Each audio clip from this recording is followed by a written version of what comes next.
pledged to govern with humility, fairness, and parties and the candidates were cleared by the INEC to contest the June 20 by-election, including the All Progressives Congress, the People's Democratic Party, Action Alliance, and the Labour Party. The by-election followed the death of the former representative of the senatorial district, Senator Barry Mpigi, who passed on February this year. The poll was contested in 7 local government areas that make up the Rivers Southeast District. Continuing, the INEC returning officer for the election, Professor Rosemary Ogu, announced the results at the Rivers Southeast Senatorial Collection Center at the Kana Local Government Council Secretariat in Bori, Rivers State on Saturday night. Ogu declared that Wogo Olaka Johnson of the PDP secured 46,961 votes to emerge as the winner of the election. The Independent National Electoral Commission, INEC, has declared the All Progressives Congress APC candidate Ikeja Asagwa as the winner of the ENUGU North senatorial by-election. Announcing the results at the INEC office in Nsukka in the early hours of Sunday, the returning officer, Professor Christian Ezebe, said Asagwa secured 162,360 votes to defeat the People's Democratic Party PDP candidate, Dr. Nestor Ezema, who garnered 9,299 votes. Still on the election results, the Independent National Electoral Commission has declared Professor Dayo Faduyele of the All Progressives Congress as the winner of the Ondo South Senatorial District by-election held on Saturday. INEC returning officer Professor Benga Solomon, Vice Chancellor of the Federal University Lokoja, announced the result on Sunday at the Coalition Center in Okitipupa, local government area of Ondo State. Solomon Ibileye said Faduyele polled the highest votes with 68,474 to emerge winner. He said Adiola Akinwumi of the Allied People's Movement came second with 1,411 votes, while Adesanya Olaoluwa of the Action People's Party and Clement Funso-Nejo of the Boot Party scored 213 and 70 votes. The returning officer stated that the total votes cast at 70,770, while 602 votes were rejected. Speaking, Mutiu Agboke, the INEC resident electoral commissioner in Ondo State, said the by-election served as a testing ground for the 2027 general elections. Agboke said the minor challenges recorded would help the commission improve future elections. The election was held across 6 local government areas. The by-election followed the appointment of Senator Jimo Ibrahim as Nigeria's permanent representative to the United Nations.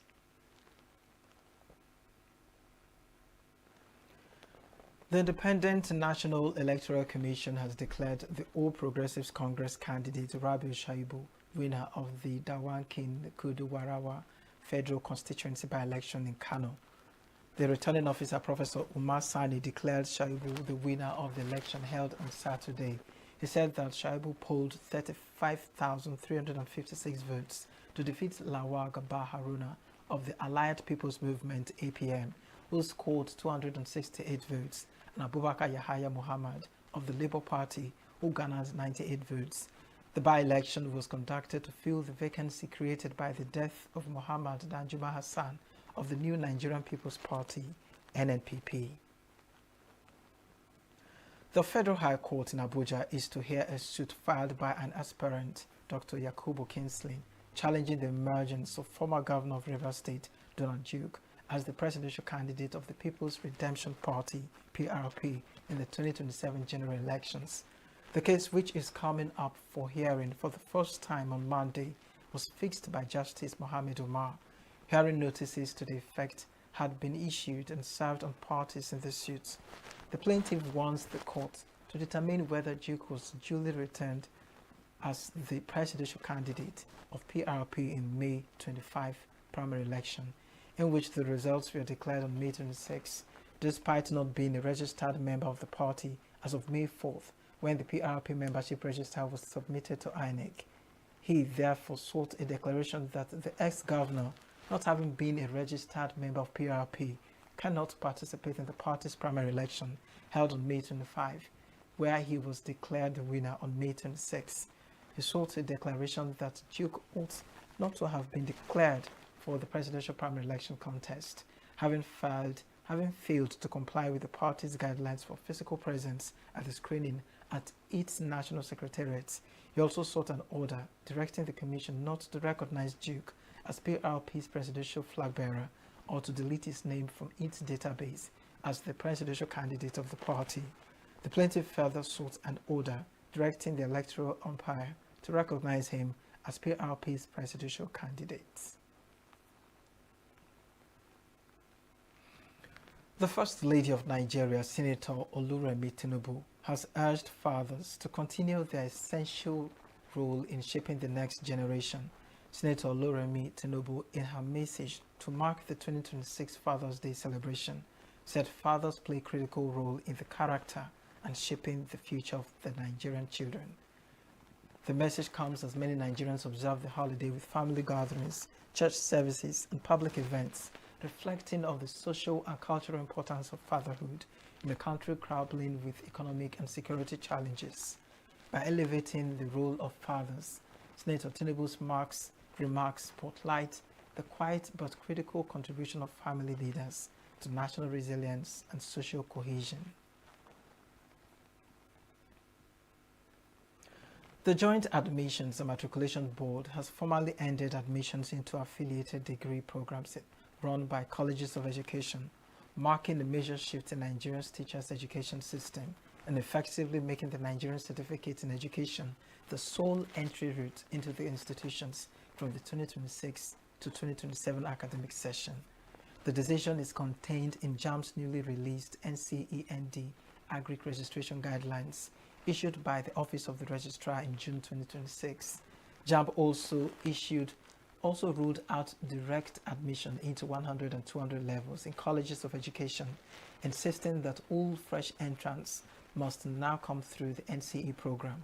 The development signals the end of an era for affiliated degree programs, which for decades enabled colleges of education to award university degrees through partnerships with conventional universities. The reform is expected to affect thousands of candidates who applied for degree programs through affiliated colleges of education for the 2026 admission cycle. To caution the impact, JAMB outlined options for candidates who had already selected affiliated colleges of education for degree programs through direct entry. According to the board, affected candidates may apply for a change of institution at no cost, transfer to the parent university to which the degree program is affiliated, or allow the second choice institution to become their first choice for admission, progressing and processing. JAMB added that candidates wishing to switch institutions had been given up to June 22 to complete the process.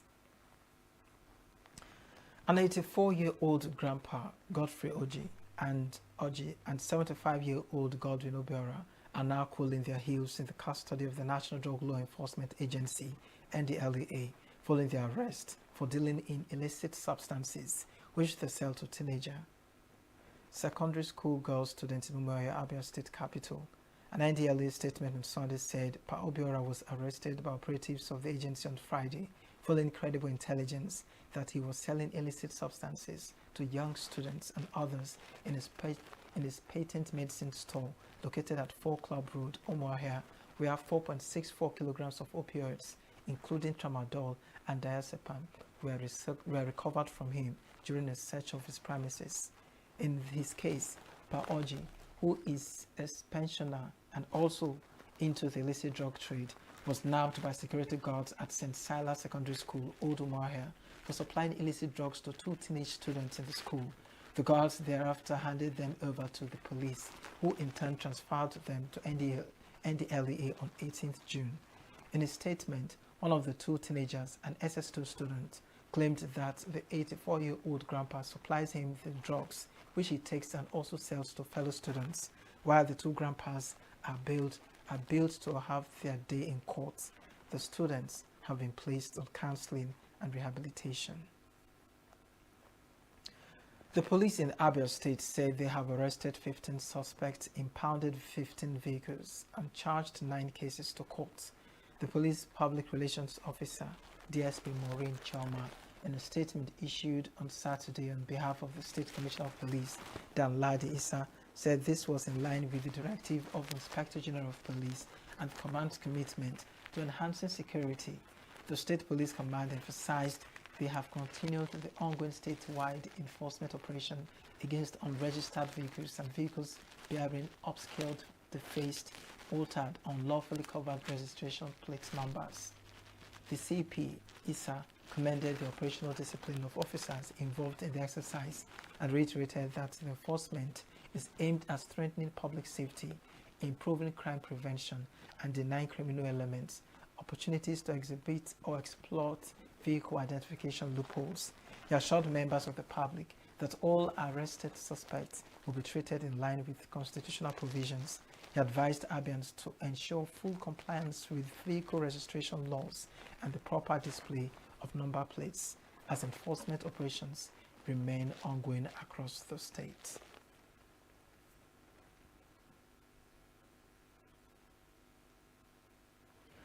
Still to come, Mexican teachers end strike after 20 days.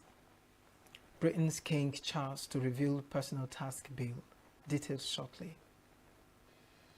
Health is more than a diagnosis. It's your lifestyle, your choices, and your future. Join us on Inside Health, your weekly deep dive into the stories, science, and solutions shaping your well-being. From expert interviews to real-life journeys of healing and hope, we cover it all. One of the complications of cancer management or treatment is they have some of them, at one point in time, you see them having anemia.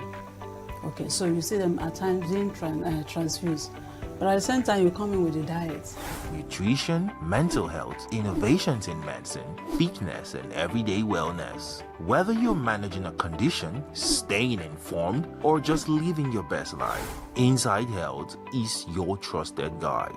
I'm Tigiti Agorum, and I'll be with you every week on Inside Health, only on Signature TV.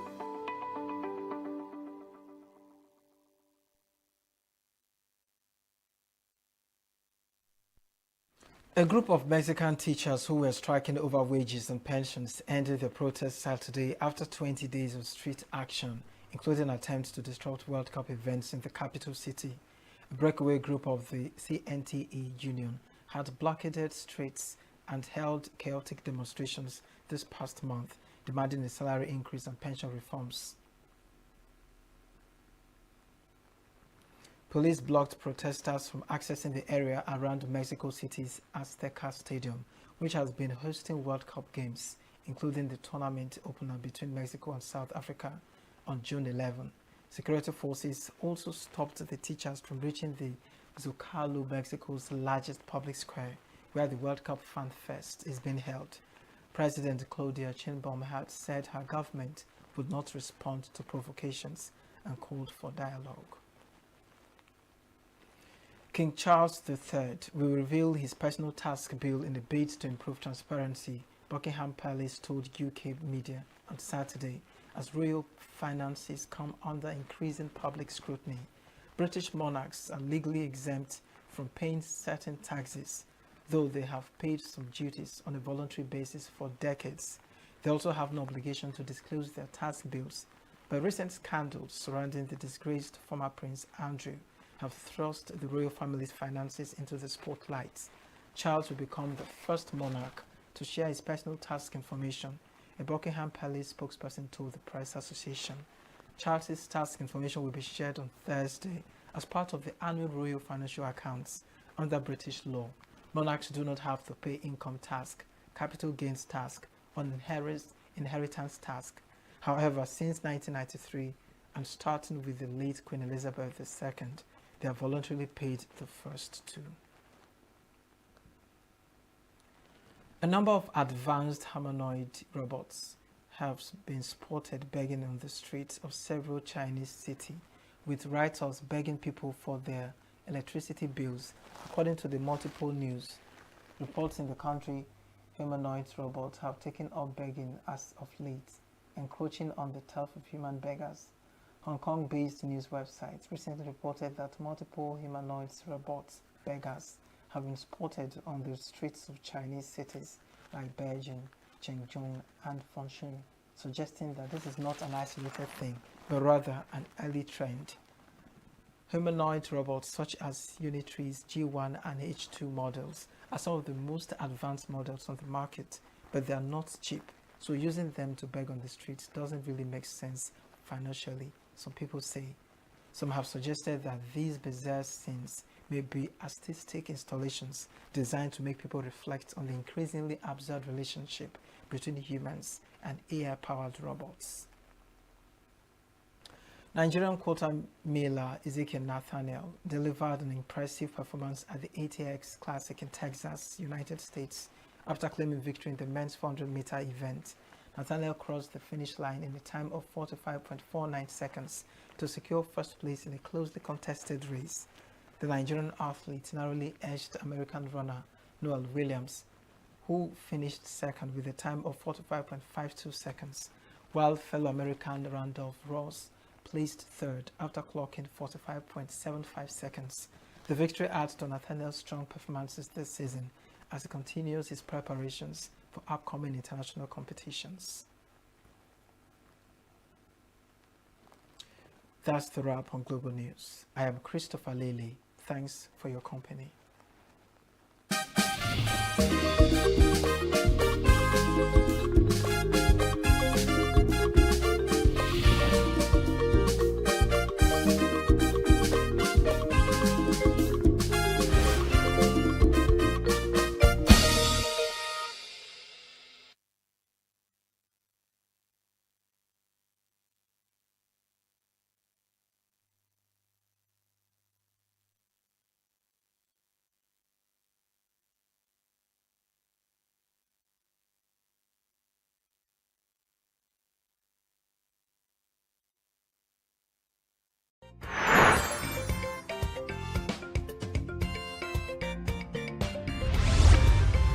Signature TV, news in your pocket.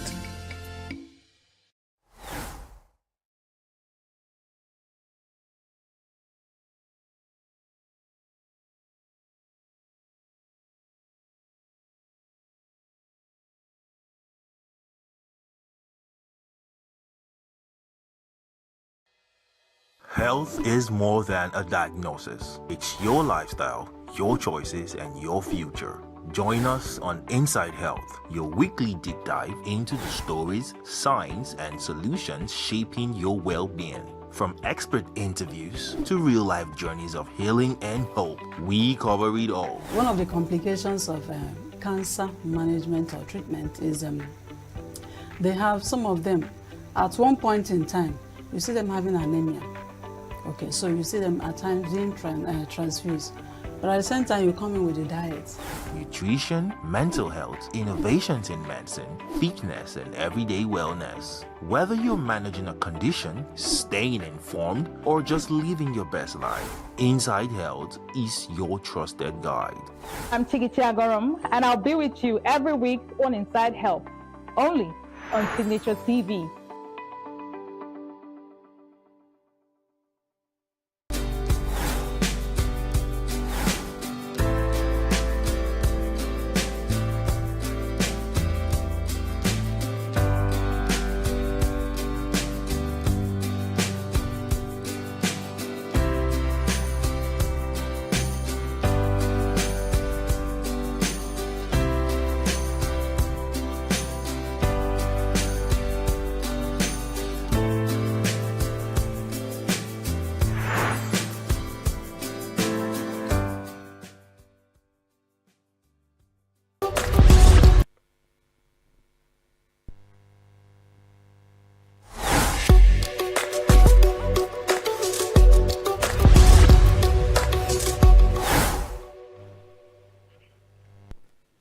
Welcome to another day news on Signature Television, coming to you from the headquarters of our studios deep down in ENUGU, the coast city, southeast Nigeria.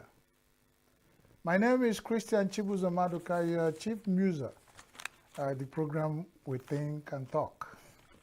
We are not that when we think and talk, we have stopped you from talking and thinking. The choice is up to you.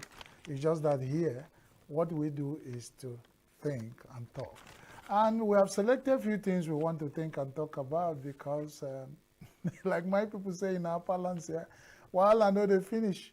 So only a few things our brain can carry and things we think we can, manage to talk about, just scratch the surface and then. But the thinking and talking continues at any location you find yourself. So welcome today. Topmost on our agenda today, it's like my father told me, he said, when the mouth does not finish chewing whatever is chewing, the jaw cannot rest. So that's another allusion of what they call the trending issues, trending news, trending matters, everything you call it that's trending. Now, the highest on the point here that concerns a lot of us, especially from this part of Nigeria, is the xenophobia issue in South Africa. You were wondering why is xenophobia a concern for a particular region in Nigeria? Well, it concerns the whole of Africa.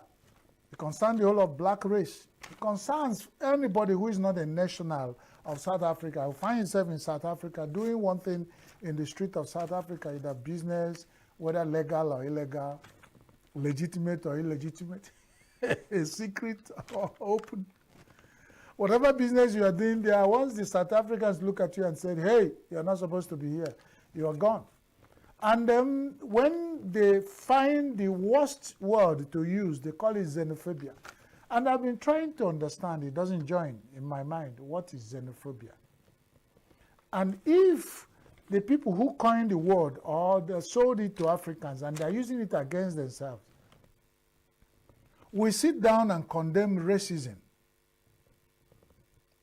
There's this English language that gets us confused. You have racism, you have xenophobia, you have, whatever you call that is bias.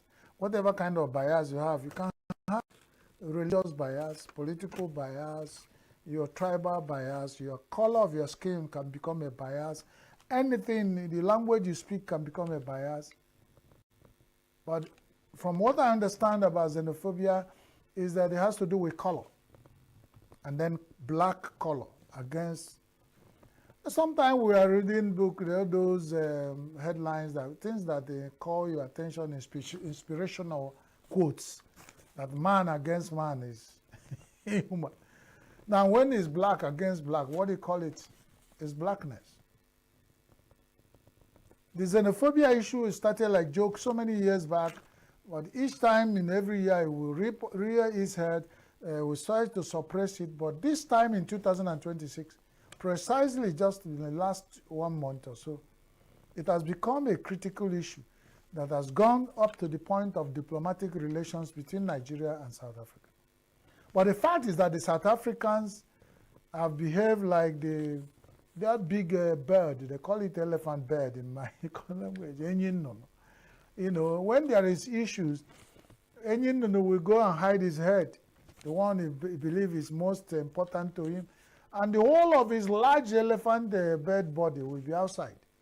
So when somebody says, I say you're playing ostrich, playing ostrich is what the South African government is doing in the issue of xenophobia, especially when it concerns certain black countries. We are not saying that they should stop the bus of xenophobia for Nigerians to jump out. No. As far as we know, South Africans can go ahead, make xenophobia their second name. Republic of Xenophobia, that's what the latest name they earned when they played in the World Cup, and they missed their first match against Russia. Because most of the countries that we support them said, wow, we can't support the Republic of Xenophobia. If somebody wants to bite you down that side, and he did not care about what comes out of there. You want to bite him in the nose. You want to whether he's having running nose or not. That is the issue I have with my government, the federal government of Nigeria. They are still chewing up the words, deciding. The National Assembly has not decided. The Diaspora Commission has not decided. The Federal Ministry of External Relations in External Affairs have not related. The federal government, headed by our President Bola Ahmed Tinubu, GCFR, the Commander of Federal Republic of Nigeria, the Commander of Armed Forces of Nigeria, Jagaban himself, have not decided how we are going to pay back South Africa for what they are doing to Nigeria. They are still reminding South Africa the sacrifices Nigeria has played. Nigeria is the big brother that is even carrying a lot of internal load. And now they come in with xenophobic load of having to go and care about over 1 million Nigerians who are stranded in South Africa, that they have to spend the scarce resources to bring back home to Nigeria. And I ask the African countries, when you kill your brother and eat him for dinner, when the external force come for you, who will be there to fight the war with you? And what is the essence of African Union? When black African countries will go to a union, sit in the same African Union headquarters in Ethiopia or whatever where it is, and talk about Africa brotherhood or whatever, sing the African national anthem, Kusisikelela Africa, sweet words. But when it comes to real thinking about how we can talk about how we can exist, even as a nation within a nation, exist as countries within the continent, we have failed. Failed ourselves, failed the generations to come, and for some of the people who lost their life because of xenophobic riots and mob action in the street of South Africa, how will they wake up tomorrow? Some of them are presidents of nations of Africa in the making, and they will lose their relations due to xenophobic attack, mob actions. Africa must go. In certain places, Nigeria had a Ghana must go one time, and they have branded a bag. In Nigeria, they call Ghana must go. In Nigeria now, that Ghana must go bag stands for another thing. That's a story for another day. Thinking and talking lead us from one thing to another. But I'm talking about xenophobia in South Africa. The xenophobia in South Africa, when these children that have lost their relations due to xenophobic attack, some of them will rise tomorrow, become presidents of different countries in Africa. How will they treat South Africa? We sit and perpetuate wickedness, culture of violence, culture of discrimination among ourselves, and we hope that when we sit up and sing in Kosisikelela Africa, and everything will be okay. It's according to one popular actor in Nigeria known in the television industry, Chief Chika, alias Zebudaya Okoligwe Mobu, alias 430. He said it's foul. It can never be, because you cannot sow wind and want to reap peace. You will reap wild wind. In all things we do as humans in this life, we sow wind and we hope to reap another thing. We will reap wild wind. That's it. Put anything on this planet, it will multiply. And things you give attention multiply, they grow. South Africans, instead of looking for their problems to sort it, just like every other Africa have their problems, have pushed all their problems to the Africans who have visited their country. And they think that when Nigerians, Malawians, Ugandans, Ethiopians, and all the African countries that find themselves, and they decided to profile their problem. If you see what is coming out of their mouth against South Africa, but I do not blame them.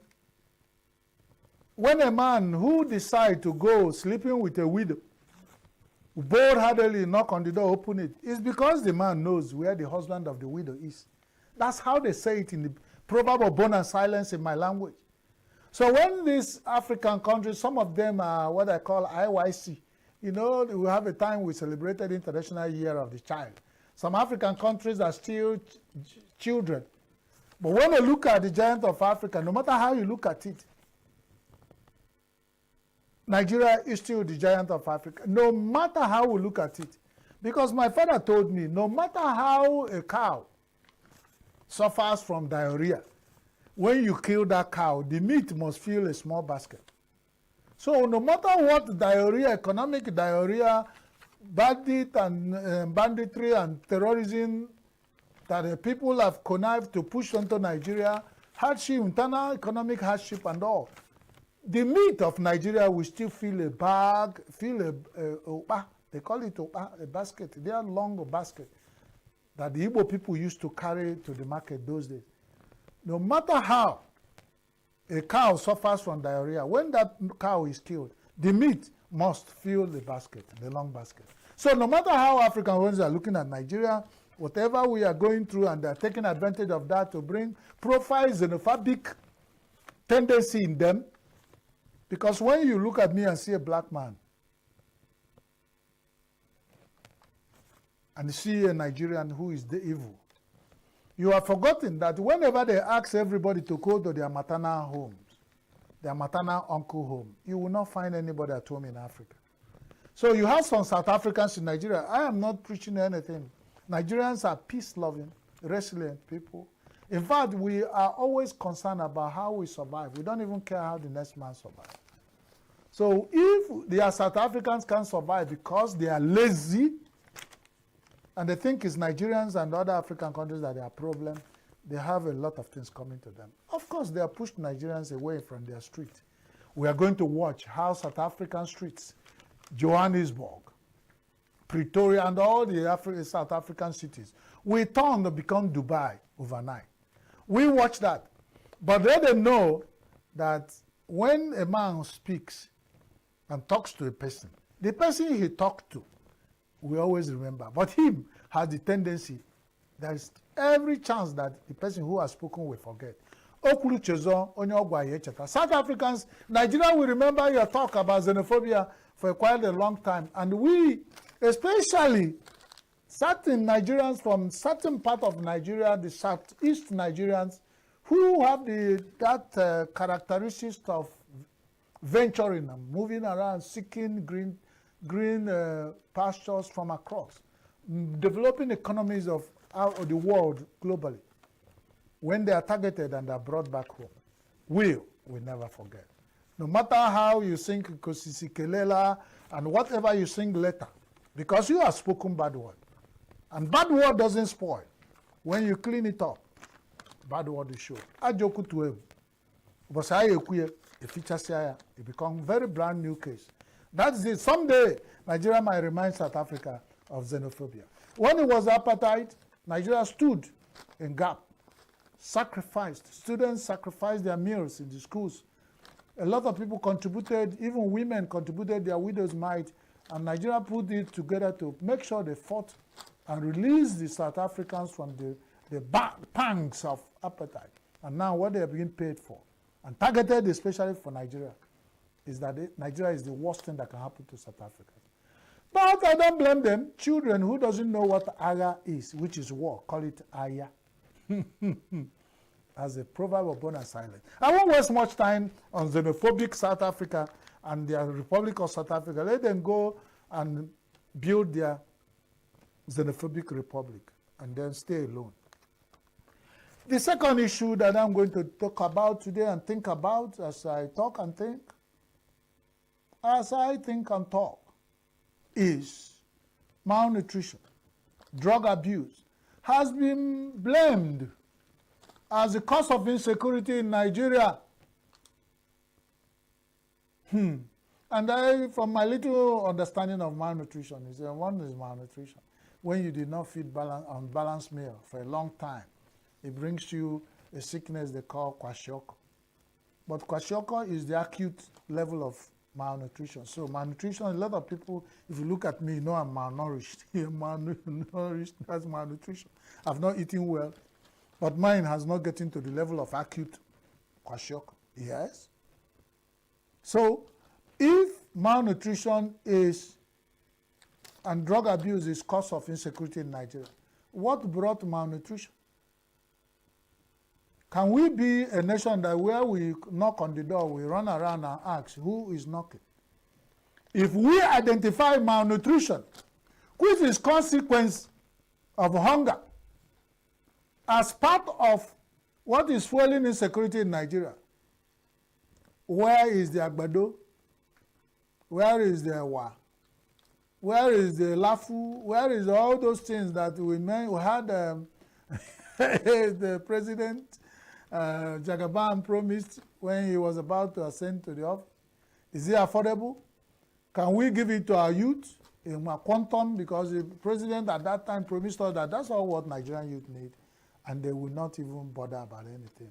When they eat agbado, ewa, and that's okay. But it's like that is not provided. And then even when people cannot even find, people say 3 square meal, that is an anathema in Nigeria. It's an error. It's an irony. It doesn't exist any longer. There's nothing like 3. Of course, 3 can be a square anyway. So you all believe that it's an absurd thought, concept that that's abstract. It doesn't exist. For a Nigerian now, an average Nigerian does not understand what. So, and most of it is that if those who cannot bear the pangs of hunger, if their owners develop almost getting to the point of becoming kwashiorkor-ish, and they decide to go into insecurity, which has become big business, who are we to blame? But for them who has decided to follow the level of drug abuse, I will tell you, drug abuse exists in Nigeria. NDLEA bear me witness. Almost all the adults in Nigeria abuse drugs. They are into drug abuse. They use banned substances at our joints everywhere. The kind of odor you see, you notice that it's no more the common cigarette, which they say is it's dangerous to your health. So what they combine now to smoke, I don't know what we're going to call that. Is that drug abuse? Is it that somebody gets in there and gets abused of drug, he gets into insecurity? We are only looking for excuses for insecurity in Nigeria. The government of Nigeria knows. The people in government, the security agencies know that hunger might be part of it. Drug abuse, when you're already armed to go into insecurity, can make you boldly go into it and do it. But it's not solely the cause. Because if we know the cause, why are we still talking? Because a problem known is half solved. But I am saying, what happened to the private mining, those illegal mining sites in northern Nigeria, where we have over 34 mineral resources, some of them say 38, very expensive stones and costly natural resources under our soil that people are mining, causing destabilization of communities, move the communities to, what they call it, refugee camps, and occupy the place, and then mining the resources and taking away, arming people who are hungry, because the politicians within who are conniving with them have weaponized hunger. We are lying on our skin like any animal lying on the ground is lying on its skin.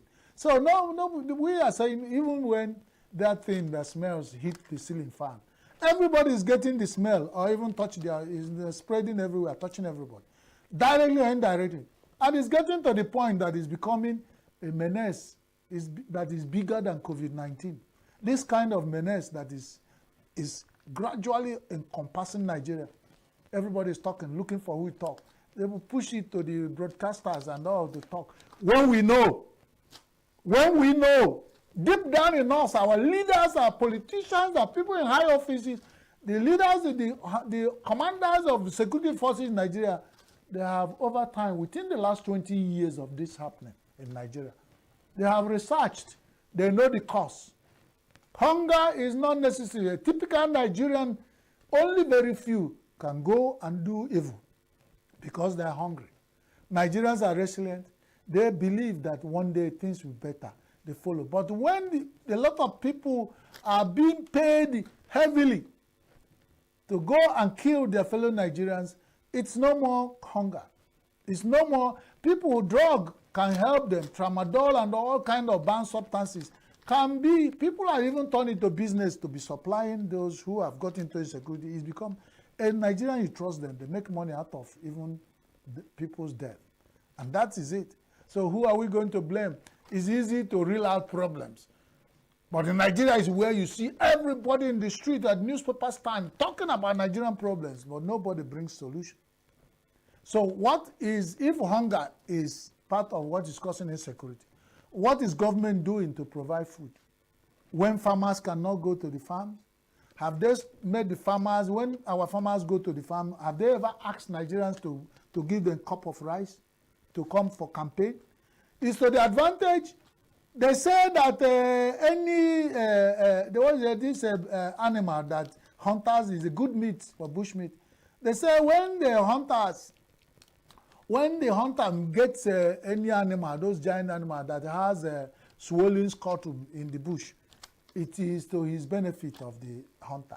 So, mbadadalibi, bulu dinta. So, when we are talking about hunger, they're telling us more, just turning, but everybody is talking problems. When some people here are the causes of these problems, and they expect us to clap for them, you have told us about problem. What about the solution? So if hunger, NDLEA is there trying their best, but when the big men have proposed that drug tests should be part of admission in a secondary school, when they themselves, some of them are members of National Assembly in high offices, are abusing drugs in the presence of their children.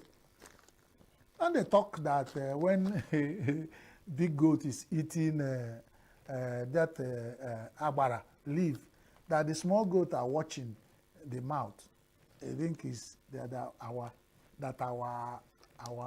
elders, our ancestors do not know their philosophy. When the elders here are abusing drugs, their children, generation of drug users are the ones who will get drug use. And that is it. So don't ask me why should we have drug users who eventually get to the point that they will lose all sense of humanity and then start killing people because there is easy business. Drug users go into music. Drug abusers, most of them are artists. They go into things they use their hand to do. Why is it that drug abuse has hastened insecurity? Because it's big industry sponsored by people who watch this program and they know themselves. In Nigeria, we've been mooring the idea of naming the sponsors. So I say, oh, they even know they are sponsors. And they know them, but they cannot name them. As we make our math, we lie on it. The next story I have here is, there's a question I saw in the newspaper recently, and they were asking, state police, can Nigeria trust local corps? Can Nigeria trust local corps, the people, if we have state police, can we trust ourselves? And I said, why should somebody ask that kind of question? Because it's state police. The federal police, who are the people who populate our federal police? Are they foreign corps? So why are we asking this? Remember that it's only the juju that the native doctor feels is difficult for him to concoct. That's why the one he asks for the intestine of flies. When he go to a native doctor, he say, go and bring the intestine of a housefly I will use to make juju for you. Just know that that is the impossibility. He's asking you to do the impossible. So when we begin to ask, can we, let's go to South Africa, bring them, those ones who are not xenophobic, to come and become our local state police. Why are we doing this to us? Why do we believe that we have failed even before we make an attempt to succeed? Why are we laying foundation of failure, looking for excuses why state police cannot work? Go outside. Go to Uganda, bring them in, or go to America. That's if they will agree to come, become your state police. Is it not according to my father?